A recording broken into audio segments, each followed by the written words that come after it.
Правління жодним чином не тиснуло і не здійснило ніяких впливів на органи місцевого самоврядування щодо обов'язкового зменшення кількості шкіл і так далі. Місцеві органи виконавчої влади повинні самі визначатися, що під силу їм фінансово утримувати. Тобто, я ще раз підкреслюю, якщо, наприклад, я вам називав заклади, де просто були відсутні діти, і тоді їх прикривали чи призупиняли на певний час, бо на другий рік вони можуть появитися.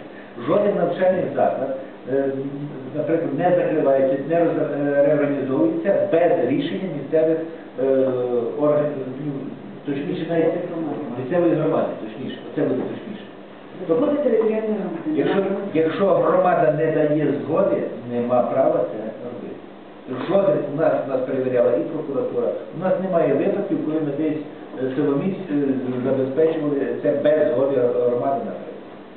Тобто, в цьому випадку ми десь не можемо сказати, що в цьому вересні місяці були закриті шкільні шкіл.